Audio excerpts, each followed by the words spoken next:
Live from downtown Detroit, Local 4 News at noon starts now. The House preparing to vote today on a bill to finally end the 43-day-long government shutdown.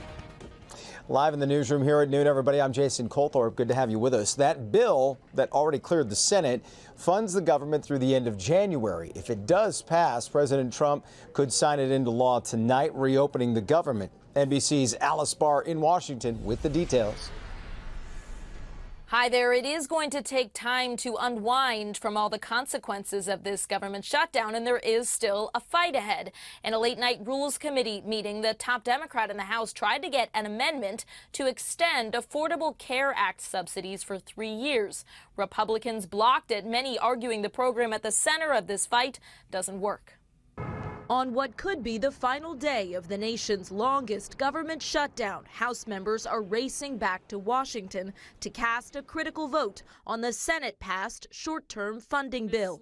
Welcome back from your taxpayer-funded 7-week vacation. Democratic leadership slamming the House Speaker's move to keep members out of session while the shutdown dragged on, as Republicans pin the pain on Democrats. For 42 days and counting, Democrats have held the country hostage. House Democrats set to vote against the deal a breakaway group of Senate moderates agreed to, angered that it does nothing to address the central sticking point of lowering health care costs and extending Affordable Care Act tax credits. Health care costs are still poised to double or even triple for some folks practically overnight. With a newly elected Democrat being sworn in today, House Republicans can only afford to lose 2 votes. It is expected to pass and secure President Trump's signature. We're opening up our country. Should have never been closed. Relief can't come soon enough for the nation's airports, where flight delays and cancellations are growing. It has to be the shutdown. What else could it be? This has never happened to me before. The Transportation Secretary warning the situation, driven by staffing shortages, will get much worse if the shutdown stretches into the weekend. If this doesn't open, you might have airlines that say, we're gonna ground our planes. A lot on the line in the final push to get the government back in business.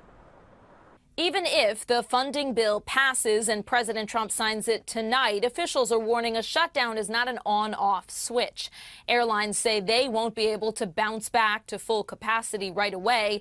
Delays also expected for the 40 million Americans waiting for full SNAP food assistance benefits. In Washington, Alice Barr, NBC News. All right, Alice, we've been reaching out to your local members of Congress, and so far they seem to be split along party lines. Democrats like Rashida Tlaib promising to vote against that bill, saying, quote, she tweeted this, as a matter of fact, earlier, any deal that fails to protect health care and extend the Affordable Care Act tax credits is a hell no. A pinky promise on a later vote is a joke. Republicans like Tim Walberg plan to vote yes. His statement reading, the American people should never have been used as political leverage by the Democrats. I will probably vote in favor of this legislation. We'll keep you posted on exactly how that vote goes later today. New at noon, House Democrats are releasing private emails from Jeffrey Epstein that do mention President Donald Trump. The newly released messages span a 15-year period and were sent from Epstein to his associate Ghislaine Maxwell and author Michael Wolff. Democrats on the House Oversight Committee say these emails show Epstein discussing Trump's interactions with another individual who the committee identifies as one of Epstein's victims. Now, the president not accused of any wrongdoing here and was not a sender or recipient of any of the messages. These emails are part of 23,000 documents obtained from Epstein's estate. We're getting a first look this afternoon at the Detroit teacher caught in an undercover sting operation in Ohio. Prosecutors say 31-year-old Jacob Suter was speaking with an undercover agent whom he believed was a minor when he requested sexual favors in exchange for $60. After an initial decline, they say Suter repeated his offer. The undercover agent directed Suter to a parking lot in Toledo where he was arrested last week. Suter is out on bond, due back in court later this month. He's been placed on administrative leave. A massive fire at an Oakland County storage facility is now under control. This was late last night and into the overnight hours. It started around 9 last night on John R. Road in Rochester Hills. Emergency crews were still putting out some hot spots this morning. Thankfully, nobody hurt here, although a lot of damage to storage units. Investigators working to find out how this exactly started. The woman charged with stabbing her McDonald's manager to death, returning to court today to face a judge. 27-year-old Afeni Muhammad charged with murder in the death of 39-year-old Jennifer Harris. Prosecutors say she was sent home early from her shift in July, but came back with a knife and then stabbed Harris. Muhammad was found fit to stand trial last month. She has a motion hearing this afternoon. We're waiting to hear how that goes. All right. A look across the river from the Windsor side, showing another cool, overcast day. Although, if you notice the temperatures on the upswing from where they were this time yesterday. Ashley Barrissey in with a first check of the forecast. It's going to be another breezy day, but at least we are starting to see a reprieve from the cold snap. So we will be milder today, slightly below average, but mid-40s for the afternoon high. Feeling a bit cooler, though, with the winds, and we can't rule out a couple isolated sprinkles, especially the farther north you go into the thumb for today. But today's winds, those gusts, very similar to where we've been, 25 to 30 mile per hour gusts will result in wind chill readings that will be a bit cooler. So even though we do get into the 40s today, probably not feeling like it. Our feels like temperature will likely peak in the upper 30s before dipping back into the 20s as we head in the later part of your evening. That 7-day temperature trend, though, does have warmer conditions, so we could possibly hit 50 seasonal day with sunshine tomorrow and then flirting with 60 as we head into the weekend. We'll have another dip going into next week with more rain chances. We'll time it all out for you coming up in your full forecast. All right. Appreciate it, Ashley. A lot of good folks helping us out with our Operation Cozy today. We are collecting new or gently used coats, hats, scarves, and gloves and the like for kids and adults. J. Scott Smith is out at Kadesh Baptist Church in Detroit where the donations are being collected. How's it going today, Jay?